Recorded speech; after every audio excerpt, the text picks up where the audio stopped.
site of where the Likes building, the Likes Corporation, had their original building, and it was torn down some time ago, and they made it into a park, and it's really kind of wonderful. It's at the heart, right at the heart of downtown, of course, where you've got Florida and Kennedy, or very close to it anyway, and it's used very centrally, particularly for events. Gasparilla Sidewalk Festival is pretty much centers right here, right now.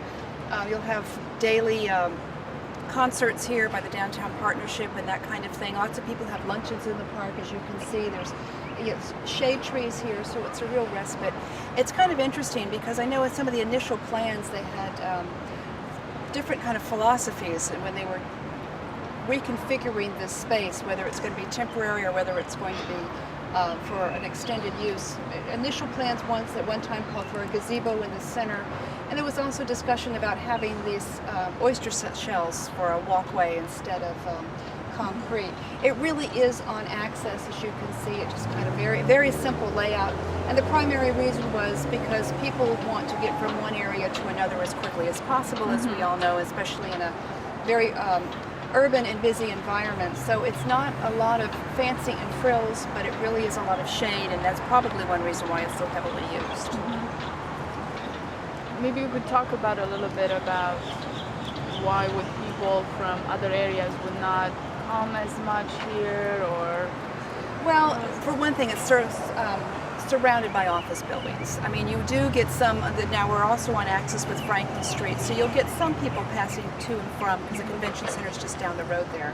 But for the most part, it really is, at least in your average, your daily use, pretty much for your office workers. And again, it's really the environment. And this is also, it's a lovely green space in the sense that it's, with all of these high rises, office buildings around it, it's what the view is, which is really nice.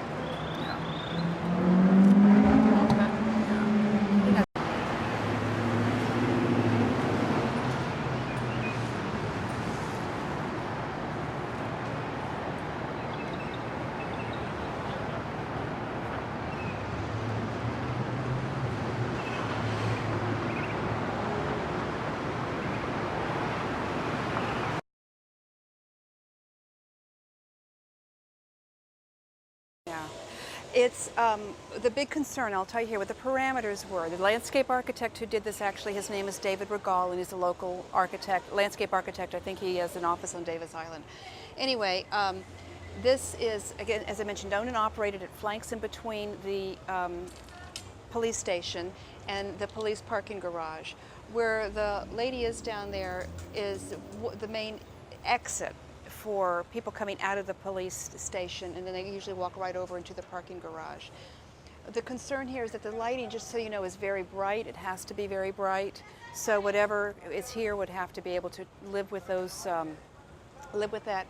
And the landscaping is low, obviously, and there's benches, and so that it's a safe environment.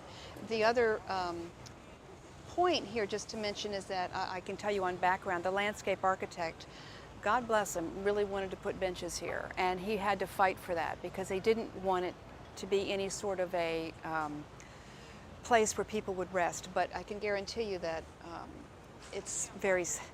we all thought, well, it's a police department, for goodness sakes, it ought to be safe. So anyway, but that's a little bit on the background behind it. And as you can see, it's an irregular sidewalk, so there is some kind of visual interest here. But again, I would imagine that this,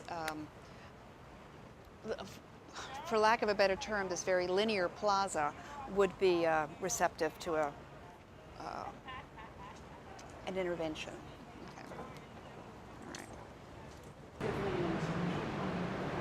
And you've got a couple, I would go, I'm sure downtown Parks Department.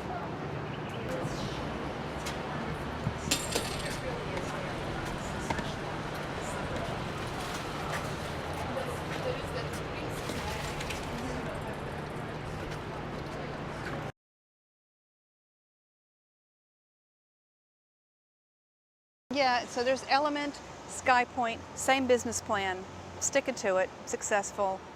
610,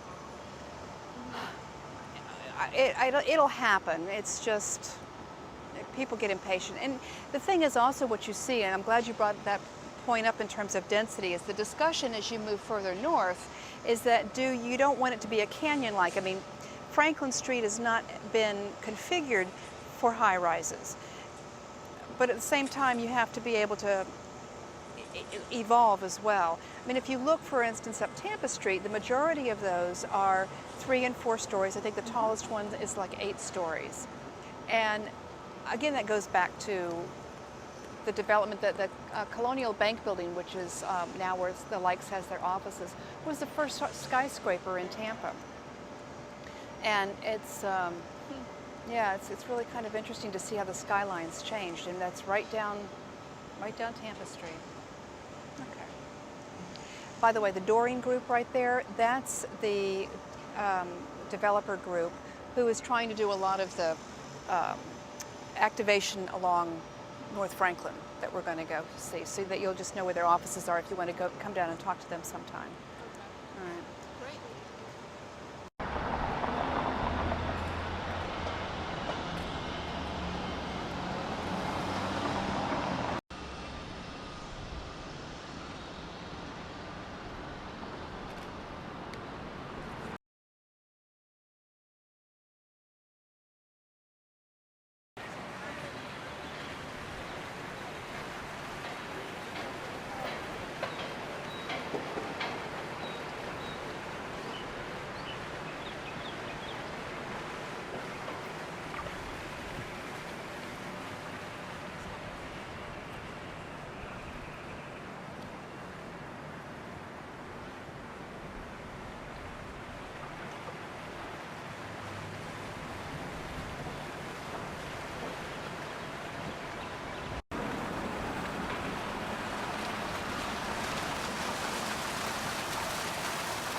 It has been a problem in terms of just people feeling safe, and one of the things that they really want to do here, of course, they being not just the city, but the residents and the property owners and the businesses here, is make it an environment where people feel safe and know that they can go in and they can walk their dog or they can do whatever, and they're not going to be bothered or see drug deals or anything along those lines. So that's why it's temporarily closed, because they also want to do some renovations to it that should be coming along pretty soon. I know there's some money in the budget, but I don't know because I'm not involved so closely with that project in terms of where it is and with design, etc.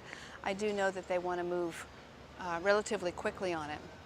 And it's a lovely little park, little shaded areas, and And then you said that that's residential.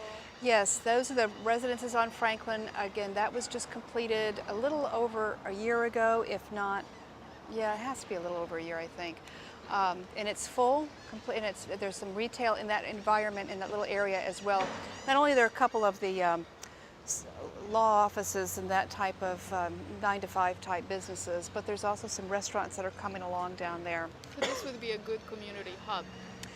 They're working very much to do that, because not only do you have a couple of small businesses here, which I think are really interesting, where you've got a little music store, and again, this is just obviously dripping with opportunity, and it's, I know there's a lot of other buzz going here. I don't know what it all is, because I'm not in the loop on it, but. And it's a nice transition from high-rise. Yeah, you can start to see it's rolling out this way. It really is. It's really starting to roll down, and it's nice. I mean, I'll walk down here and you see people with, dogs in their arms as they're walking across the street, and, or going to the coffee shop, that kind of thing. It's just very much below the radar, but it's definitely starting to buzz.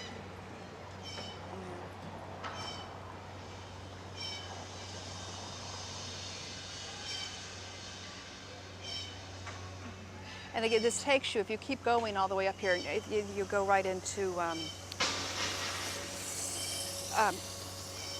Tampa Heights, which is the oldest, or Tampa's first little neighborhood or suburb, if you want to call it that, which it probably was considered at the time. The brick streets are remaining. Now there is also looking at ways of how